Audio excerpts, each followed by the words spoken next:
Assalamu alaikum YouTube, this is Said Mirza. In today's video I wanted to look at some of the verses that go over the majesty of God.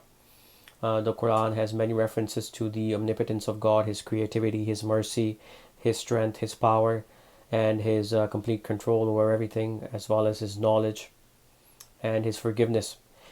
I thought I'd talk about this subject because as things get from bad to worse, we think that the elites are somehow in charge when they're really not in charge. It's God who is in charge, and God has given them a certain rope which they are using to hang themselves with, and they really have a limited amount of time to do what they're doing, and then ultimately everyone's return is to God, and then they will find out what they have earned.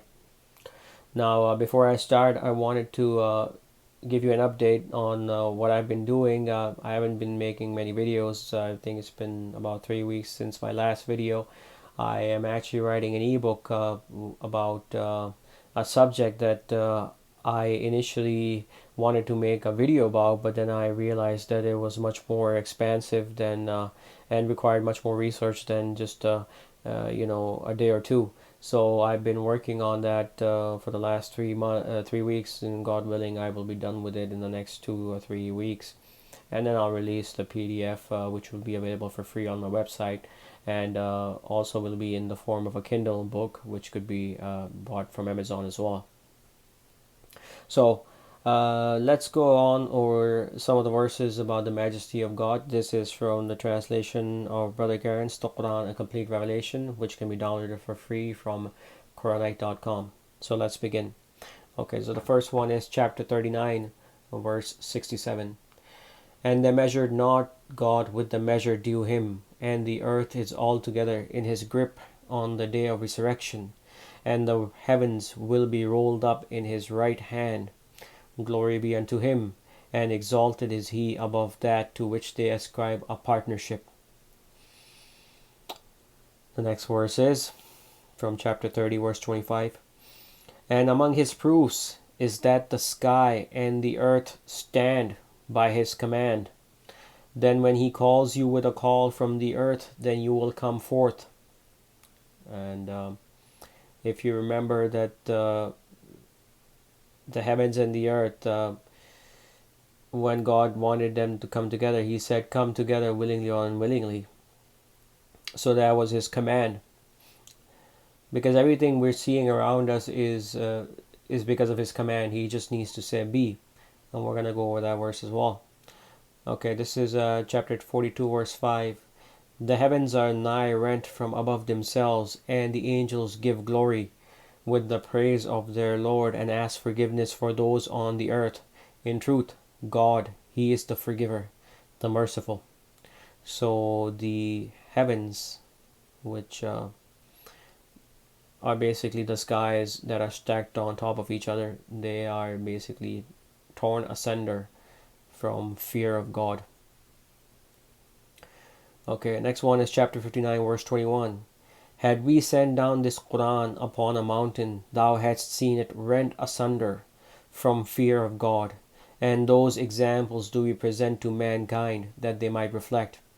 And I think the illusion here is that if we are sincerely reading the Qur'an and trying to understand it, then we will gain taqwa, which is fear of God, and our heart will be rent asunder from fear of God, which will obviously allow us to believe in him, trust in him, and fear him alone. Okay, next one is chapter 16, verse 40.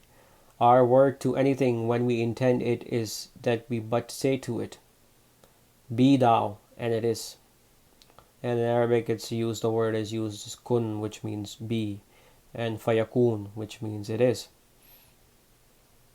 The next one is one of my favorite verses about the power of God. Vision comprehends him not, but he comprehends a vision. He is the subtle, the aware. That's chapter 6, verse 103. Now the vision comprehends him not. The word is used is la tudrikul absar. Tudrik is derived from darak, which is also used for the sun and the moon, as in it's not allowed for the sun to catch up to the moon. So what's being talked about here is that our vision, which is basically seeking objects, um, is not able to seek him, it's not able to grasp him, but he is grasping all vision. And that is then later on sort of encapsulated in the terms the subtle and the aware. So the subtle part is that vision does not comprehend him, does not grasp him, because he is very fine.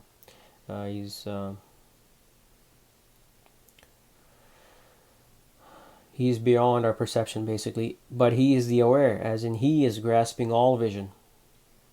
Okay, the next one is chapter 36, verses 48 through 50. And they say, when is this promise, if you be truthful? They await only one blast, which will take them while they are disputing. They will not be able to make a bequest or return to their people. And the bequest is basically wasiyat is the words that's used in the Quran. Wasiyat means to write a will. It's the same in Urdu as well. So basically they will not have time to do anything when the blast takes them and they will be disputing. Because if you think about it, God is giving us a lot of leeway. He's allowed us a lot of time to repent, to think about what we've been doing, our actions. I mean, there's another place in the Quran where God says, did I not give you a long life? He's talking to a sinner. And that's the truth. I mean, most people have a lot of time. Obviously, some people's time is longer than others on the earth. But there is enough time for people to actually sit down and repent. Now, I know there's a lot of people who want to dispute. They'll go in and say, well, what about people who, die in their young age or are children? I don't know. It's just God we're talking about. So are you really going to, question God? There's another verse in the Quran, I didn't put it in here, but it says, he is not to be questioned about what he does. He is not to be questioned about what he does, but you will be questioned. So I think it's... we should adopt a more, humble attitude towards God and not question his will. And questioning his will is the subject of the next verse here, chapter 3, verse 83. Is it then other than the doctrine of God they seek? And to him submits whoso is in the heavens and the earth, willingly or unwillingly, and to him will they be returned. Because the doctrine of God, the deen of God, is submission to God, complete submission to his will. That's the deen in a nutshell. And that's why on the day of deen, on the day which you usually translate the day of judgment, he is the Malikuddin, he is the Malik Yawmuddin, he is the master, the king of the Yawmuddin, of the day of deen. And what deen is submission. On that day everyone will be submitted to God. Man has only a limited amount of free will in this world that he was given. That's the trust that's being talked about in the Quran, that when God says that we offered the trust to the mountains and the skies, I believe, I'm paraphrasing here, but they refused. But man bore it, and he was unjust. Man said, I will take on free will and I will choose to submit to you or not. Well, as you can tell, you see, it didn't really quite work out for man. Okay, continuing on with the theme of submitting to God willingly or unwillingly, we have chapter 13, verse 15. And to God submits whoso is in the heavens and the earth, willingly or unwillingly, as do their shadows in the mornings and the evenings. Again, see, it's the same thing being talked about. Your shadows, in the mornings and evenings, your bodily processes, even your for the most part, man is submitted to God. His body is not within his control. It's only that he's been given a certain amount of free will to decide whether he wants to submit fully to God or not. And there's no escaping from God, really. That's what the idea is. Okay, now we have chapter 41, verse 11, which is talking about the creation of the heavens and the earth. Then he turned towards the sky when it was smoke, and said to it and to the earth, come willingly or unwillingly. They said, we come willingly. And this ties in with the verse that I alluded to earlier. And among his proofs is that the sky and the earth stand by his command. Okay, moving on, we have in chapter 17, verse 44. The seven heavens and the earth and whoso is in them glorify him. And there is nothing save gives glory with his praise. But you understand not their glorification. He is forbearing, forgiving. This reminds me of the verse in the Qur'an where it talks about the thunder glorifying God. Okay, this is chapter 17, verse 52. The day he will call you and you will respond with his praise, and you will think that you tarried only a little. We have in chapter 45, verses 27 and 28. And to God belongs the dominion of the heavens and the earth, and the day the hour comes, that day those who follow vanity will be lost. And thou wilt see every community on its knees, every community called to its decree, Kitab. This day are you rewarded for what you did. And just to finish off this video, I wanted to bring your attention to chapter 40, verses 82 through 85, which is also the ending of chapter 40. Have they not traveled in the land and seen how was the final outcome of those before them? They were numerous than they, and stronger in power and impact in the earth. There availed them not that which they earned. When their messengers brought them clear evidence, they exulted at what they had of knowledge. But there surrounded them that whereat they mocked. And when they saw our might, they said, we believe in God alone, and deny that to which we ascribed a partnership. But their faith did not avail them when they saw our might, the practice of God which has been before concerning his servants. And thereupon those who spurned guidance while claiming virtue, the al-kafirun, were lost.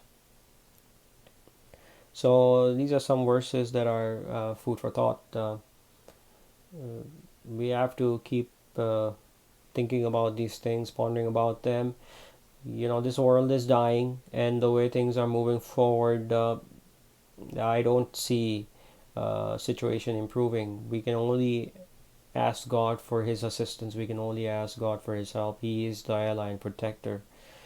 And pray that God destroys these people responsible for what they are doing, because they could have done things to better humanity, but they have chosen the path of the shaitan, and they are working to corrupt humanity, and they have succeeded for the most part.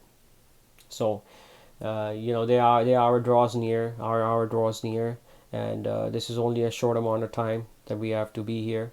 Let's make the most of it, and turn back to God, and serve him, and serve him alone. Anyway, I hope you're doing good. Keep me in your prayers, and inshallah, until the next video, peace be upon you.